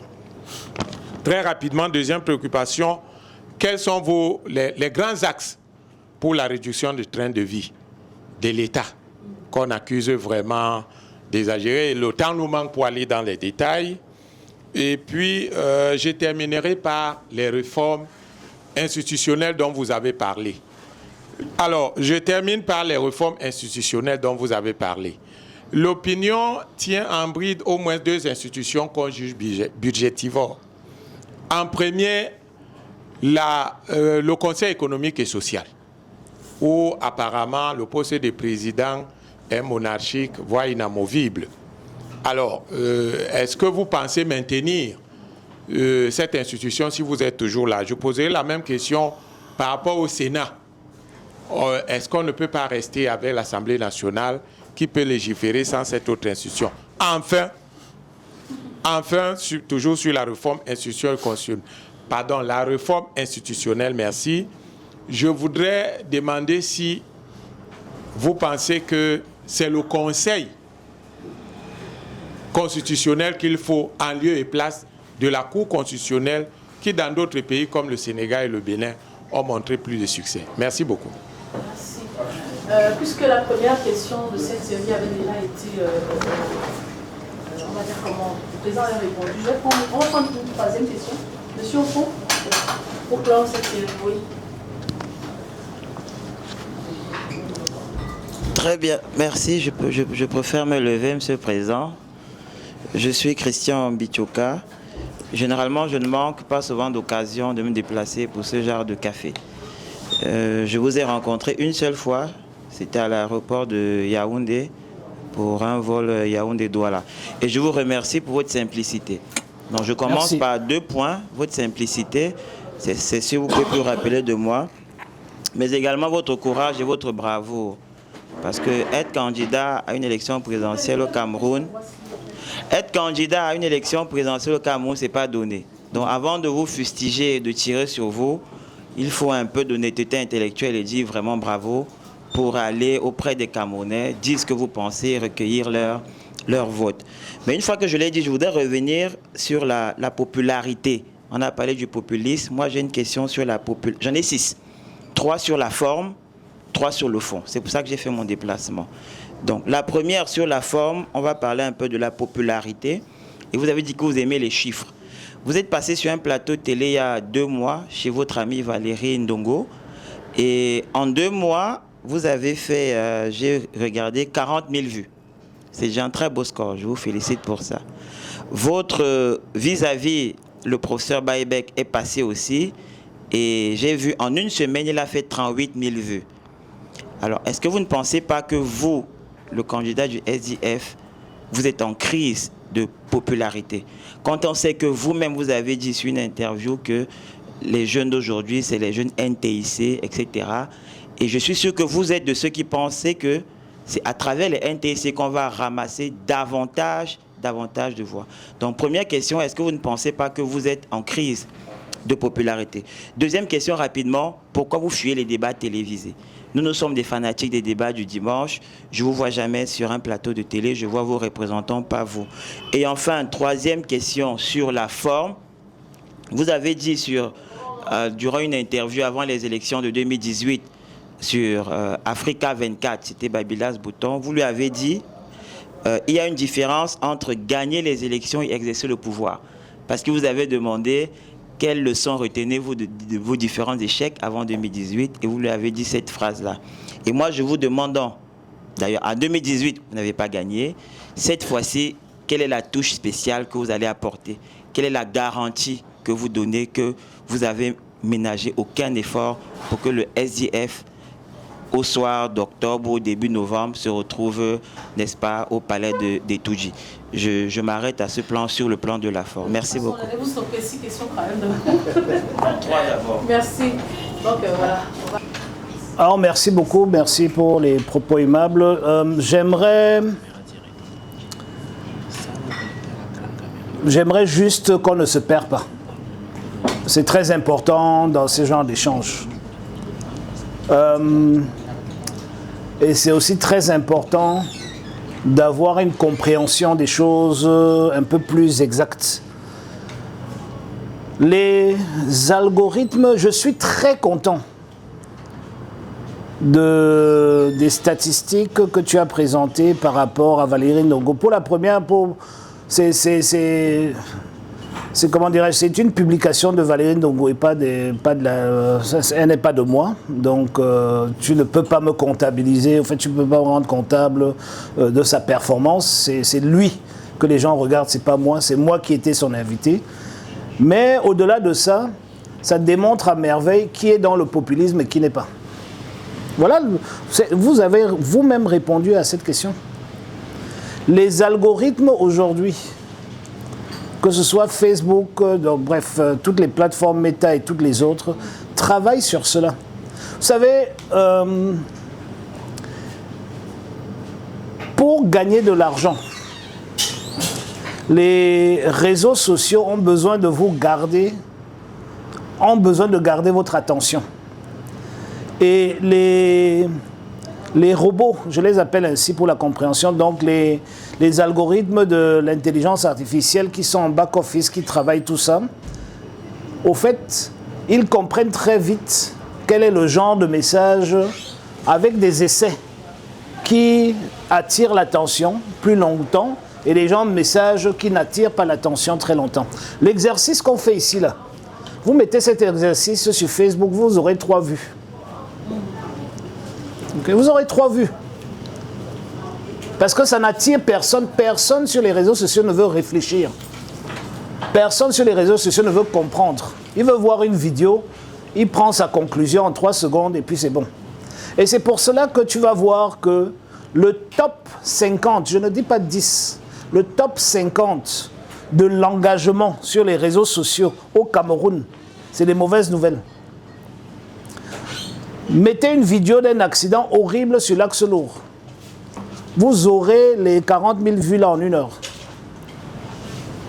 Les algorithmes sont préfabriqués pour travailler cela. Okay? Donc ça n'a rien à voir avec la popularité d'une personne. Si on doit prendre le terme populaire du petit Larousse, je suppose que la personne la plus populaire au Cameroun, c'est en politique surtout et même en dehors, c'est M. Paul Biya. Mais il va rarement dans les 2000 vues. Ça ne lui empêche pas d'avoir 71%. Ok? Donc il faut comprendre comment ces choses-là fonctionnent, pourquoi est-ce qu'ils fonctionnent. Si vous allez, je fais un pari avec toi, de ce que tu veux. Ils te prennent une vidéo là maintenant où tu insultes Samuel Eto'o. Et on publie ça là. Avant de sortir d'ici, avant de boire, finir la bière là, tu auras 100 000 vues. Tu auras 100 000 vues. Fais la même vidéo où tu dis Samuel Eto'o c'est un bon footballeur et c'est un bon président. Tu n'auras pas 100 vues. Et donc, au fait, la difficulté qui est la nôtre dans ce monde-là, okay, c'est de tout faire pour rester juste et sincère, sans essayer de chercher ce populisme-là. C'est très très difficile. Mais ça répond à ta deuxième question. L'erreur que le SDF avait fait en 92 et par la suite, et que nous avons corrigé en 2010 quand le chairman a pu rencontrer Biya ou vice-versa, parce que c'est Biya qui est allé à Bamenda, c'était de casser ce mur de glace. Si cette rencontre avait eu lieu en 91, il aurait été président de la République. Mais personne ne peut libérer le pouvoir si dans sa tête, il sait que tu prends le pouvoir pour le finir. Ça n'existe pas. C'est pour cela que certains de mes collègues politiques passent leur temps à dire qu'ils vont finir tous les bêtises quand ils vont prendre le pouvoir, ils vont faire ceci, ils vont faire cela. Je dis, mais dès que tu dis ça, tu ne peux plus prendre le pouvoir. Ça ne sert même à rien de déranger les gens et les élections. Même si tu as 99%, l'armée va entrer en jeu et va dire que, monsieur, tes déclarations, on ne peut pas te permettre de devenir président. Or, si tu gagnes l'élection, ou quand tu gagnes l'élection, et tu as le numéro de téléphone de tous ces gens, et tous ces gens savent que tu as déjà bu une bière avec eux, ils ont perdu leur maman, tu es venu au deuil, ils savent qu'ils peuvent compter sur toi, ils savent même que peut-être, je suis même là, je perds mon temps, je suis comme ministre des Affaires sociales, peut-être Josh Lai peut me mettre même ministre des Finances. La porte du pouvoir s'ouvre à toi. Ok? La porte du pouvoir s'offre à toi. Donc quand tu fais de la politique responsable, c'est pour ce but-là. Mais malheureusement, quand tu le fais, ceux qui sont dans le populisme vont t'insulter pour dire que tu es corrompu, tu es compromis, tu es ceci. Non. Moi, j'ai pris position sur la crise anglophone. Ça m'a coûté ce que ça m'a coûté. Ok, dans le parti, c'était grave. Dans la communauté anglophone, c'était grave. Mais aujourd'hui, tout le monde me donne raison. L'autre jour, j'étais du côté de Kumba. C'est des jeunes qui sont venus me voir qu'ils veulent s'excuser. Je dis pourquoi? Il dit qu'il n'a jamais insulté quelqu'un plus que moi. Quand j'avais pris position que les Ambazoniens doivent quitter. Il dit que jamais il a insulté quelqu'un plus que moi. Mais que c'est aujourd'hui qu'il se rend compte que j'avais raison. Vous comprenez? Et dans la politique a aussi quelque chose, et je profite de cet exemple de Kumba, la politique a quelque chose de particulier. C'est qu'au fait, l'opinion mesure la politique sur quelques secondes.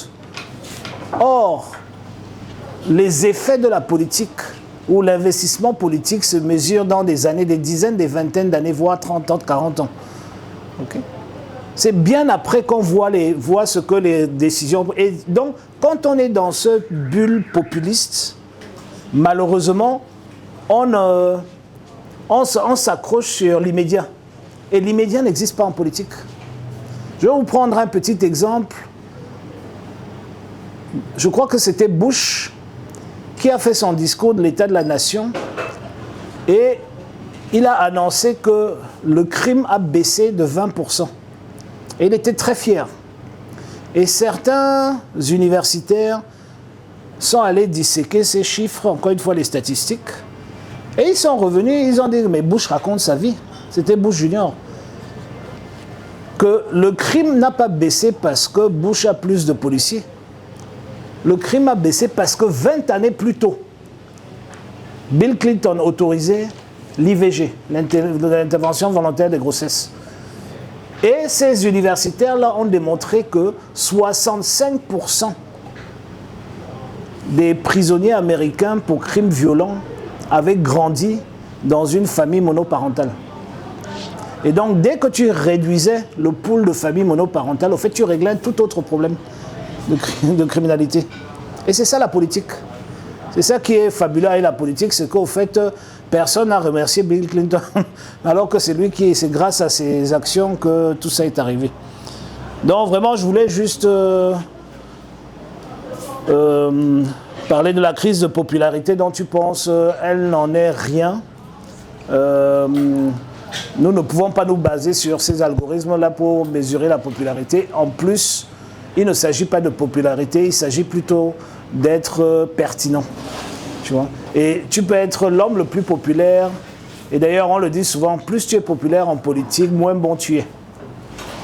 Parce que tu dois faire trop de concessions. Les débats télévisés, cher ami, c'est du populisme. Et quand tu es un homme politique sérieux, tu n'y vas pas. Si on est présent dans les débats politiques, des fois vous voyez mon voisin de droite, il est friand de ces débats-là, on essaye d'être présent parce que quand on est absent, ce n'est pas bon non plus. Mais le plus gros problème que j'ai, c'est avec ces débats-là. Il y a trop de gens qui sont allés à ces débats qui, normalement, après, on doit les virer du parti. Parce qu'ils ont dit des choses qui sortent du cadre de ce qu'on doit dire. Ils ont réagi émotionnellement à ce qui a été dit. Mais lui, il me tire les oreilles tous les jours.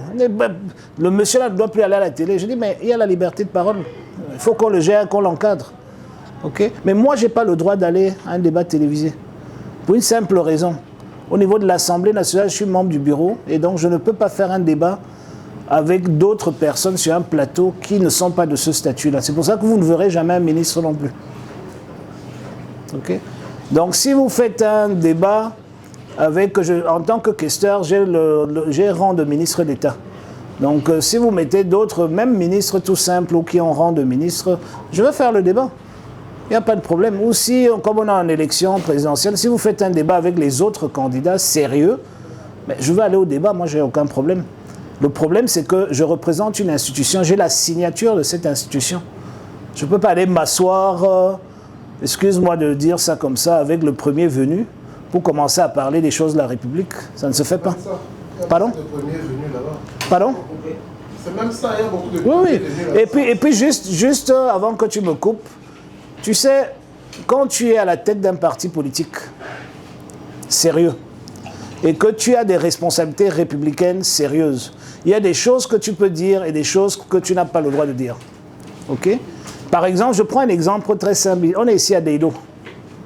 Quand il y a eu les agressions ici à côté, là, on a demandé que les Bensky ne viennent plus ici. Tout le monde m'a dit, tu penses quoi?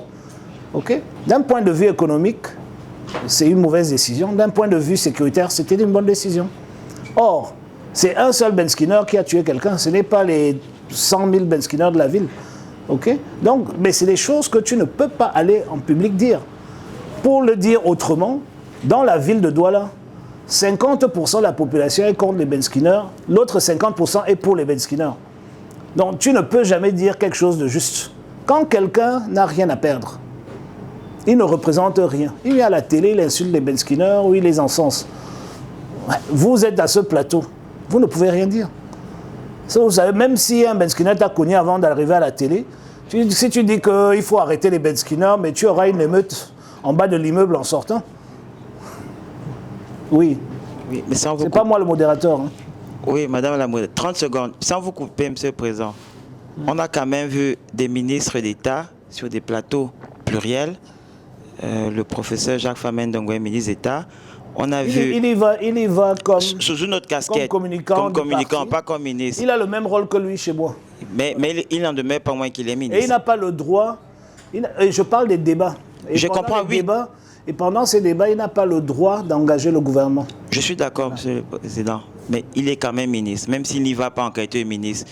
Monsieur Moumoune, c'est pas ministre d'État, mais il est quand même ministre délégué. Je pense, je peux me tromper, monsieur Cabral Libi, il est aussi au bureau de l'Assemblée nationale. Il ne va pas dans les débats. Si, il y va, monsieur le président. Il ne va pas dans les débats. Il a même... on ne va pas... Je vais dans les entretiens comme lui. Il a même failli perdre sa place pour ça. On l'a convoqué. Moi, je l'ai convoqué. D'accord. Je me ferais quand même plaisir d'envoyer d'autres vidéos. C'est un ami. Et je lui ai dit, si tu mets encore tes pieds, on te retire ton mandat.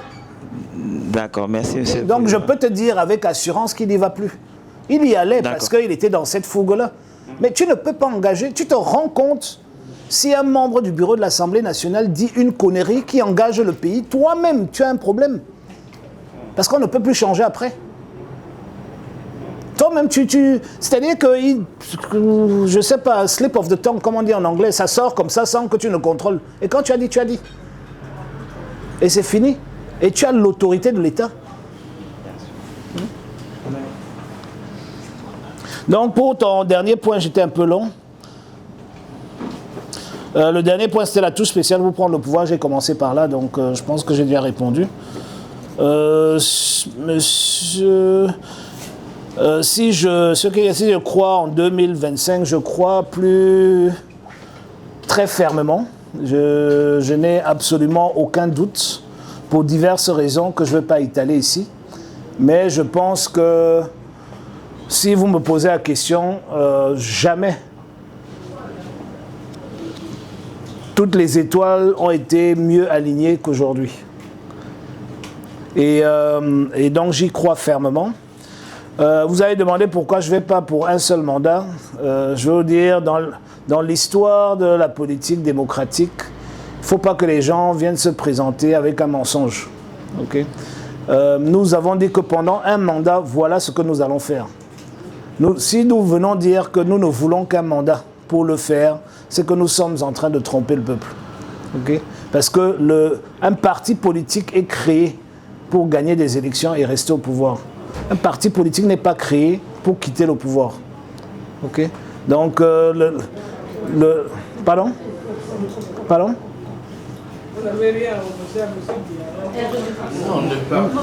Le parti, pas les hommes, le parti. Le parti, c'est deux choses différentes. Et donc, non, je suis tout simplement en train de dire que quand quelqu'un vient dire qu'il veut un seul mandat, peut-être il vient régler un seul problème. Mais le Cameroun n'a pas un seul problème. Le Cameroun a trop de problèmes qu'il faut régler. Et donc, il faut un travail de fond. On peut le finir en un mandat. Ensuite, vous pouvez laisser la place. Normalement, si vous faites un mandat pour régler 80% des problèmes des Camerounaises et des Camerounais, si vous êtes un homme politique habile, vous ne vous présentez plus. Parce que le deuxième mandat, là, vous allez gâter ce que vous avez réparé lors du premier mandat. Donc vous partez, c'est 7 ans, hein, donc c'est presque 2 mandats aux États-Unis. Vous quittez, vous, ancien président, vous ne souffrez de rien. Donc vous quittez, vous allez rester à Bakassi, là-bas, vous pêchez votre poisson. Donc, M. Yango Ekole, la décentralisation. La reconnaissance de l'échec de la décentralisation. De la centralisation, merci. C'est même ce que j'ai écrit. Et de la dotation pour la décentralisation. Quand, en fait, j'étais président de la commission d'assaut, de la commission Grand Dialogue National, quand on a eu ce débat-là. J'ai dit à tout le gouvernement qui était là, c'est un peu comme l'histoire de un mandat, j'ai dit que vous êtes des menteurs. Vous n'allez jamais donner les 15%. Vous n'allez jamais mettre à disposition des CTD les 15%. Et je vais vous dire quelle est la différence entre le fédéralisme et la décentralisation, parce que c'est là le fond du problème. Le fédéralisme est inscrit dans la Constitution. Le président ne peut pas changer. La décentralisation, ce sont des arrêtés, des décrets du Premier ministre. Donc on peut changer ça 15 fois par jour. Ok ? Voilà la grande différence. Aujourd'hui, la région du littoral ne peut pas aller à la banque. Ce midi, j'étais avec la Société financière internationale du groupe de la Banque mondiale. La région du littoral ou la CUD ne peut pas aller faire un emprunt dans ces institutions-là pour nous faire des échangeurs ou le tramway. Ils ne peuvent pas. Parce que le problème, ils existent légalement, mais il n'y a aucune garantie qu'ils vont exister demain. Parce qu'ils n'existent que par arrêté, qui peut changer demain. Donc, dans un système fédéral, vous avez, comment on appelle le Federal Equalization, vous avez la péréquation fédérale qui est inscrite dans la Constitution, où on sait comment on calcule l'argent qui va à chaque commune, l'argent qui va à chaque région. C'est là, ça ne souffre de rien. Donc, que Paul Biya t'aime comme maire ou qui t'aime comme président de région, ce n'est pas lui qui choisit combien d'argent tu reçois, parce que c'est écrit là et il ne peut pas bouger ça. C'est ça qui est bien avec le système fédéral. Et c'est pour ça qu'il faut aller vers là. Parce que le système de décentralisation n'a marché nulle part. Ça ne peut pas marcher. Et quand je rentre dans le débat sur la décentralisation au Parlement, je vais peut-être te décevoir, mais le gouvernement a raison. Mais ils ne peuvent pas le dire là-dehors. Parce que ce qui donne raison au gouvernement, c'est l'échec de cette même décentralisation. Parce que le gouvernement va te dire que la décentralisation est déjà presque à 21%. Et quand tu prends ta calculatrice et tu calcules, tu vois qu'ils ont raison. Or, ce n'est pas ce qu'on veut. Parce que quand ils calculent tous les agents. Donc ils vont te dire que tous les fonctionnaires qui travaillent dans le littoral, leur salaire doit être calculé aussi. Donc on envoie certes 4% d'argent à la région, mais en plus, il faut ajouter tous les fonctionnaires du littoral, parce que sans eux, la région n'existerait pas. Et quand on calcule leur salaire et leur prado et tout ça là, et les policiers qu'on a partout et tout, on arrive à 21%. Vous vous plaignez pourquoi ? Inaugurer le port, il faut en faire un terminal à conteneurs. On fait un terminal à conteneurs. Vous avez tous les jours des centaines et des centaines de camions avec des conteneurs sur la route Kribi-Edé. Hein. Et ces remorques-là pèsent en moyenne 30-35 tonnes sur une route qui a été construite pour du loisir à 12 tonnes. Donc, 2 années après le port, il n'y a plus de route pour aller à Kribi. Tout le monde met les mains sur la tête. Oh, Paul Biya ne sait pas faire les routes. Non. On a une route qui a été conçue pour 12-15 tonnes, qui a un trafic intense de 35 tonnes. La route ne peut pas tenir. Et c'est pour ça qu'on peut réparer cette route tous les 3 mois. Elle va s'abîmer. Parce qu'il faut la refaire à 35 tonnes. Donc si tu veux faire un port à conteneurs à Kribi, pense aussi à la route qui va dégager tout ton trafic. C'est ça, ces incohérences. Oui, par exemple, l'axe lourd, Douala Yaoundé, l'axe lourd là est fini aussi pour les mêmes raisons. On a importé le stade d'Olembe avec des pièces de 75 tonnes. Or, l'axe lourd est limité à 35 tonnes. Donc, quand les pièces sont passées, toutes les buses ont lâché. On a dû rapidement refaire les buses. Ça a coûté, je crois, à peu près 250 milliards pour refaire toutes ces buses-là. Il y avait une soixantaine. Il y a même une buse qui a tellement lâché que c'est allé tuer les gens à Ezeka avec le train. Ça, c'est les conséquences. Hein. Les gens, on a eu 100 morts parce qu'on a pris une mauvaise décision. Et aujourd'hui, on doit refaire toute l'axe lourd. Parce qu'on a fait passer des camions avec 75 tonnes sur une route de 35 tonnes.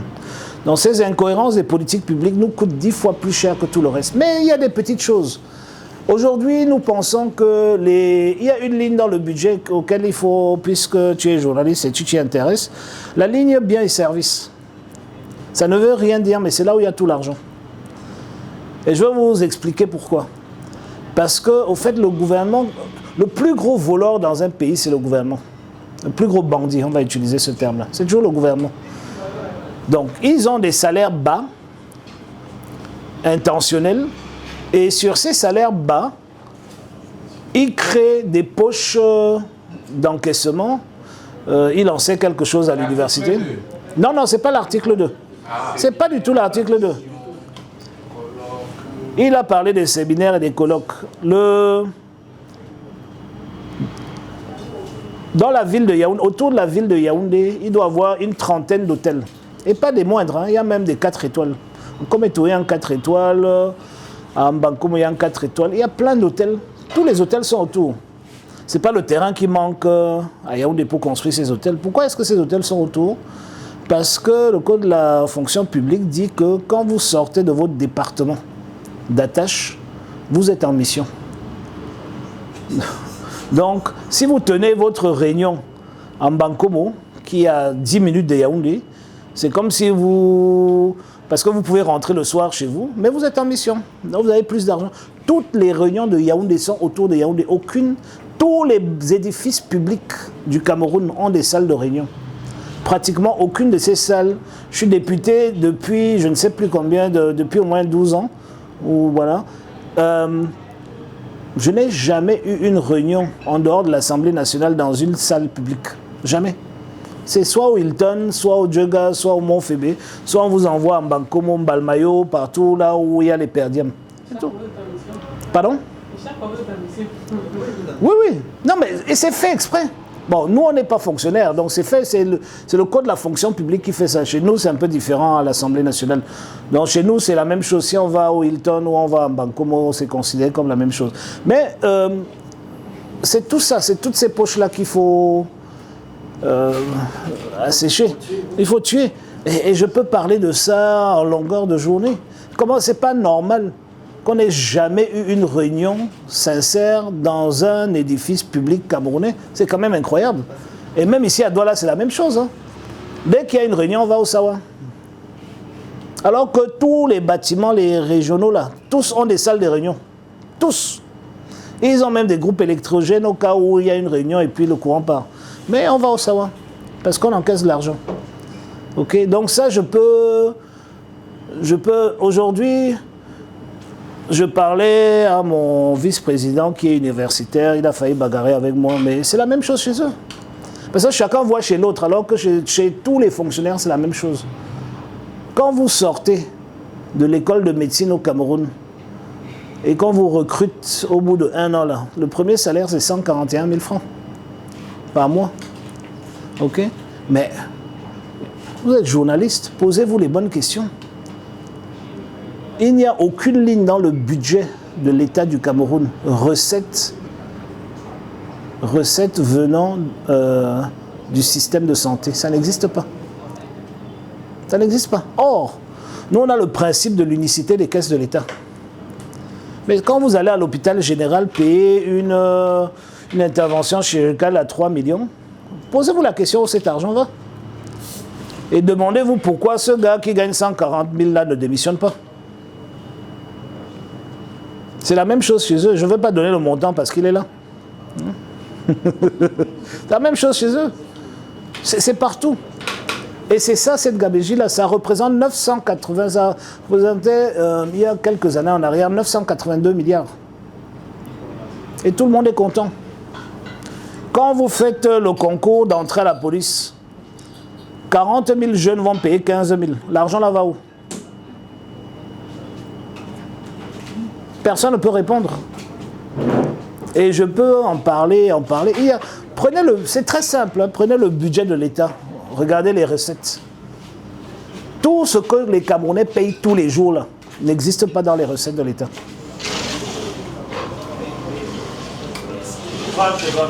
Maintenant, c'est vous qui faites les questions-réponses. Non, monsieur, s'il vous plaît, vous confisquez Pardon? la parole. C'est vous qui faites les questions-réponses à ces ministres. Vous pouvez prendre par exemple le ministre de la Défense. Qu'est-ce qu'il vous répond quand vous lui posez cette question? Alors je vais vous dire quelque chose. Le Parlement a deux rôles constitutionnels. C'est légiférer et contrôler l'action du gouvernement. Contrôler l'action du gouvernement, les questions orales, je crois que c'est de ça que tu veux parler. Les questions orales, c'est un exercice auquel un député comme moi, parce que je respecte ma circonscription, je ne peux pas m'y prêter. En général, les questions orales, c'est que vous devez écrire au ministre et un an plus tard, quand le problème n'existe même plus, c'est là, il peut venir vous répondre quand il veut. Et la réponse qu'il donne, tu ne peux pas revenir dessus. OK? Donc, moi, j'ai le droit. OK? Mais la Constitution du Cameroun et la loi portant règlement de l'Assemblée nationale me donnent le droit de contrôler tous ces gens sur place et sur pièce. Mais je ne parle pas de ça. Je ne parle pas du vol. Je parle d'un système qui est en place. Il n'y a aucun médecin qui vole. Cet argent, il y a un arrêté qui décide de comment on partage l'argent. Ici, à l'hôpital de Deido, vous allez dans le bureau du directeur, on sait que le gardien a droit à tant, l'infirmier a droit à tant, le morguier a droit à tant, le médecin a droit à tant, le dentiste tant. C'est là. Donc on collecte tout ce qu'on a payé, on distribue aux uns et aux autres et on quitte sur ça. Ici, chez eux, là, c'est la même chose. 425 000 enfants, dans 405 000 aujourd'hui, dans les universités d'État. 50 000 francs chacun. L'argent là est où? Avant ça, il y a les frais d'inscription. Je saute tout ça. Mais l'argent là va où? Moi, je reçois le budget et je travaille sur le budget. Je n'ai jamais vu l'argent là. OK? Donc, c'est ces incohérences des politiques publiques qui sont... Mais pour finir, les réformes institutionnelles, le Conseil économique et social. Le Conseil économique et social est très important. Ce n'est pas parce que vous avez des mauvaises personnes que c'est une mauvaise institution. Non. Le Conseil économique et social, quel est son rôle? C'est que quand une loi arrive au Parlement, il nous conseille. Ils conseillent les parlementaires, ils sont censés conseiller les parlementaires parce que si c'est une loi sur l'agriculture, ils vont nous donner les membres qui sont dans l'agriculture pour venir s'asseoir avec nous pour qu'on débat là-dessus. Si c'est dans le droit, ils vont nous donner des avocats pour qu'on discute avec eux, machin. Voilà leur rôle. Mais maintenant, ils ne sont plus que 3 ou 4. Tout le monde est mort.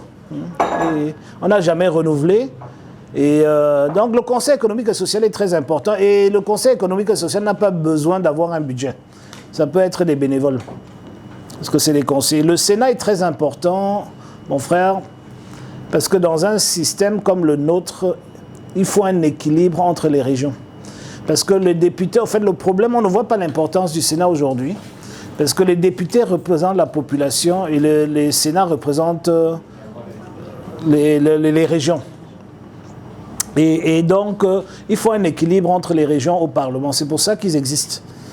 Donc, la démocratie a un prix et il faut payer le prix là. Si tu enlèves ça, ça veut dire... En fait, le problème que nous avons aujourd'hui, c'est que la loi dit qu'après le recensement, 1 an après, le président de la République doit faire le découpage électoral, ce qu'il n'a jamais fait depuis 2005. Or, à Douala, nous devrions avoir 27 parlementaires et à Yaoundé, il devrait avoir 28. Mais s'ils font ça, ça veut dire que s'il n'y a pas le Sénat, toutes les lois qui vont arriver, les villes vont prendre le dessus sur la ruralité. Parce qu'on aura le parti le plus puissant à l'Assemblée sera les députés des villes. Et donc, il n'y a que les lois sur les villes qui vont passer. Donc, c'est pour ça que le Sénat est important pour apporter un équilibre. Quand ça fonctionne. Merci. Et le Conseil constitutionnel, en lieu et place de la Cour constitutionnelle, en fait, c'est deux approches différentes. Le Conseil constitutionnel n'appartient pas à la justice. C'est une institution comme le Parlement.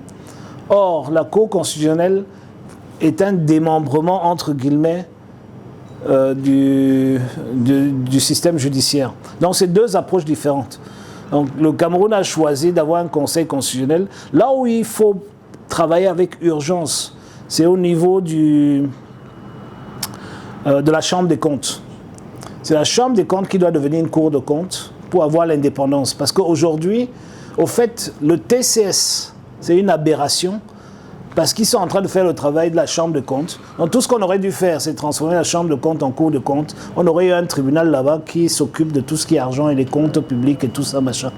Et ça, ils travaillaient, ils sont beaucoup plus compétents, ils travaillaient beaucoup mieux. Mais comme ce sont des corrompus qui prennent ces décisions, ils ont peur qu'il y ait un tribunal qui va les mettre en prison. Bonsoir, monsieur aussi. Bonsoir. Etondéidi François Yannick, éco-entrepreneur. D'accord. Nous sommes très heureux et très contents d'échanger avec vous ce soir. Excuse-moi si je te coupe. Je veux juste comprendre, éco-entrepreneur, parce que ça peut dire deux choses complètement différentes. Donc je vais être bien situé. Bien. Éco-entrepreneur, c'est l'entrepreneuriat dans tout ce qui concerne l'environnement et autres. D'accord. D'accord. Alors, nous sommes très agréablement surpris par votre pétillance et votre vivacité intellectuelle. Alors, notre propos s'étend sur deux aspects. Le premier aspect, c'est l'aspect énergétique.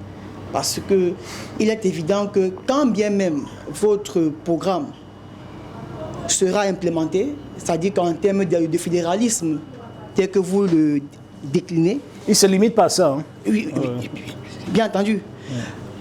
Pour aller à un plan supérieur, il faudra bien que le Cameroun puisse se doter d'infrastructures énergétiques dignes de ce nom, à même de supporter le développement industriel, économique subséquent. Alors, que pensez-vous actuellement de la politique énergétique du Cameroun? Et surtout, qu'est-ce que vous proposerez à la place, à l'effet de booster la production industrielle du Cameroun, qui dépend assurément de la dite production énergétique? Alors, mon dernier propos, ou le dernier pan de mon propos, s'adresse singulièrement à un secteur qui nous tient beaucoup à cœur. C'est celui de la pêche industrielle. Parce que dans les chiffres que vous devez sûrement maîtriser, il se trouve que l'un des postes de dépenses au niveau du Cameroun, c'est au niveau des importations des denrées alimentaires, notamment des produits halieutiques, le poisson notamment.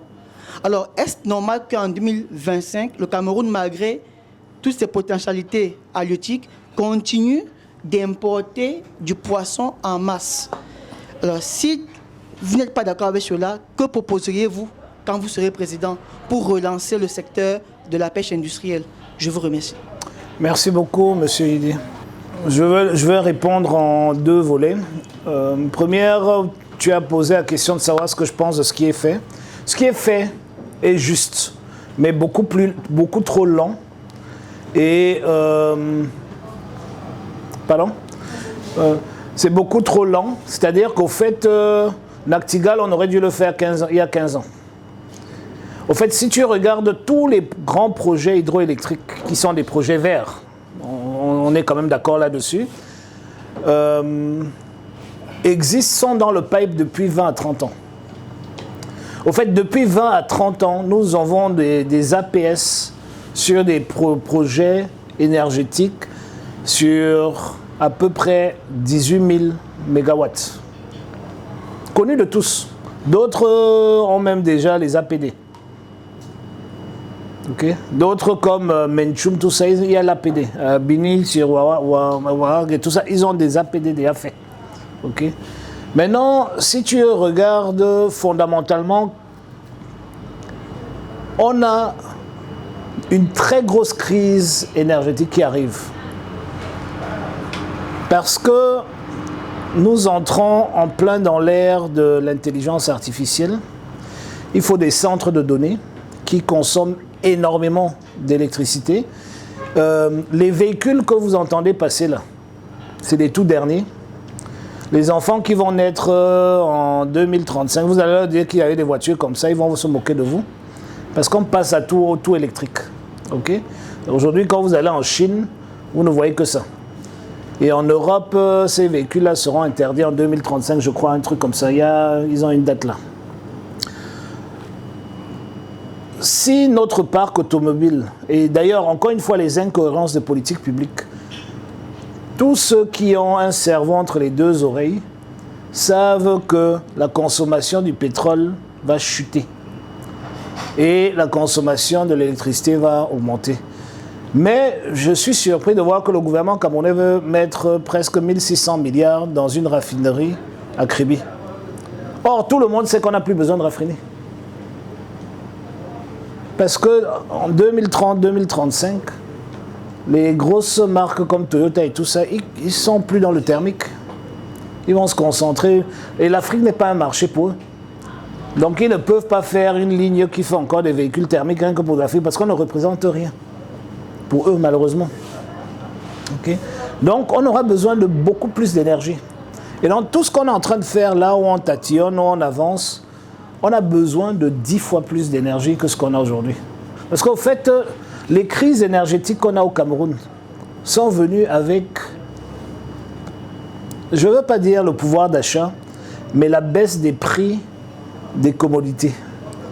C'est-à-dire qu'au fait, en même temps, le split est passé d'un truc que personne ne pouvait avoir chez lui à quelque chose que tout le monde peut avoir.